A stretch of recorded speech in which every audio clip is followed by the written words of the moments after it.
Welcome to KX News on the Go. I'm Chance Stickland. Thank you for joining us. A man who was arrested for a deadly shooting in Minot has pleaded not guilty. Quandrantre Mercier is now being charged with the killing of Anuds Kamara. The incident happened at an apartment complex in Minot in November of 2023.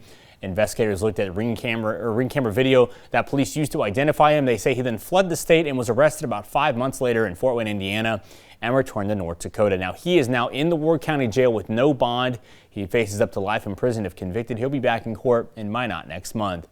Also, an investigation is underway after an incident in Watford City blocked traffic for a few hours as the situation unfolded. Now, Watford City Police said it began around 2 o'clock early Friday morning when officers were called out to the 100 block of 5th Street Southeast. There, they found a woman in her vehicle with her 2 children fleeing the scene. Police say she was trying to get away because she was attacked by a 37-year-old Craig Chavez, who broke into the apartment and assaulted her with his hands in a belt, and he allegedly told her he had a gun and was going to kill her. Investigators say once she was able to get away, Chavez barricaded himself in the apartment and would not come out. The Williams County SWAT team was then called out, and they used chemical agent rounds and a flashbang to get him to exit the building. He was arrested on the scene and charged with 8 Class C felonies, including aggravated assault, terrorizing, reckless endangerment, and felonious restraint, among others. He's also facing 3 Class A misdemeanors stemming from that incident as well. He'll be back in court at the end of April. All right, with drug and alcohol using continuing concerns on college campuses, the North Dakota University system is doing what it can to bring awareness to students across the state. One of the most common resources that the North Dakota University system has continued to utilize over the years is Electric Checkup to the Go. Now, the prevention tool is primarily used with first-year college students or students who get in trouble with alcohol. It's a self-assessment that can identify potential substance abuse issues. However, the university system recently rolled out a screeners program that's, according to the Director of Student Affairs for the North Dakota University system, says it will help students better identify any potential addiction issues. You can use these self-screeners. They're all confidential, and then they sort of help identify some strategies the student can use to make these things better, places they can go on campus for help, places they can go in the community for help. The Screeners program is a self-assessment module that students can access online. For more information on that North Dakota University System screening tools for drugs and alcohol, head to kxnet.com. All right, there seems to be a bit of confusion about when tickets for the North Dakota State Fair are supposed to go on sale. In an email, the KX News officials said they've been receiving an influx of calls saying tickets are being offered on bogus websites looking to sell fraudulent tickets online for up to $1,000 to see Jelly Roll. Fairgoers are urged to only go to the official website to purchase their tickets to ensure authenticity. Craig Rutland, the State Fair's general manager, said, quote, "Scammers taking advantage of excitement, but purchasing through our official site is the only way to ensure you get that real deal."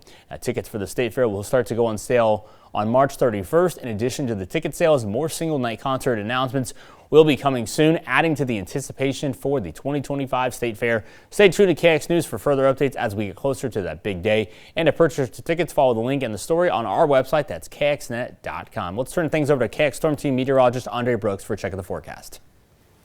Well, thank you so much, Chance. And here in Bismarck, we are seeing a little bit of that light flurry action ongoing at this time. And temperatures are at 30 degrees and the winds are out of the north at 8 miles per hour, making those wind chills be at 22 degrees. But as we head over to Minot, we're seeing those overcast skies. And as you can tell on top of the buildings there, we have seen a little bit of that snowfall. And our current temperatures here are at 28 degrees. And the winds are out of the north-northwest at 9 miles per hour, making those wind chills being at 19 degrees. Now we're continuing to see this scattered broken band of snow, and this is just going to continue to move its way towards the south and east. But other than that, we are seeing those overcast skies here across the viewing area at this time. Now looking at our current temperatures, our temperatures right now are mainly in the 20s and 30s, so it's a relatively mild and cool start to our day. But here's the thing, these temperatures really won't be moving too much more.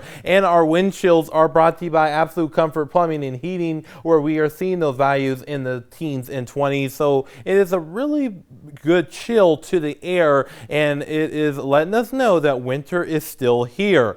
Now, our visibility is looking quite rough in some locations, including there in Hazen and also in Beach. And Bowman is improving slightly, but we are still dealing with those visibility issues. so make sure you're staying safe on the roadways, and especially with the roads being on the snowy side in our north and western portions of the viewing area. So again, make sure you're taking it slow and easy when driving this morning. Now we have our area of low pressure that is still to our south, and that's pinwheeling a little bit of that moisture into our neck of the woods. But however, we will continue to see our area of high pressure build on in throughout the rest of tonight and into the rest of our work week, and this is going to allow for us to resurge those temperatures really quickly, and it's going to allow for us to see a little bit more clearing as far as those clouds are concerned, which is going to be really nice, especially as we head into the weekend. Now again, we will continue to see those snow chances through the morning, but however, once we get into the afternoon and evening hours, those snow chances will start to come to an end, and then we're going to be left with some clouds around here as we head into the overnight hours tonight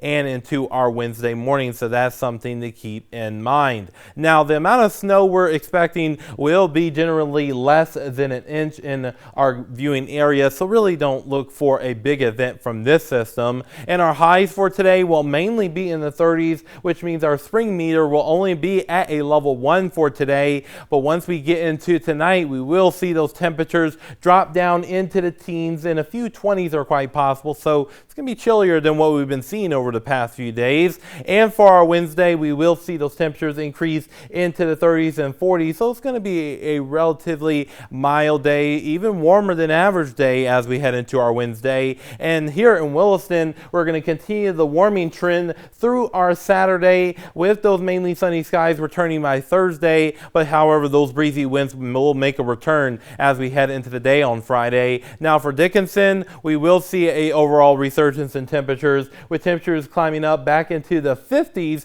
by the time we get into our Saturday, with those breezy winds too. Now for Minot, we will continue to see those warmer than average temperatures return back into the forecast by the time we get into the rest of the week and into the weekend, and that same thing goes here in Bismarck as well. And don't forget to swing those clocks forward as we head into Saturday night, and also check those smoke detectors too, Chance. All right, thank you, Andre. For KX News, I'm Chance Stickland. Have a great day.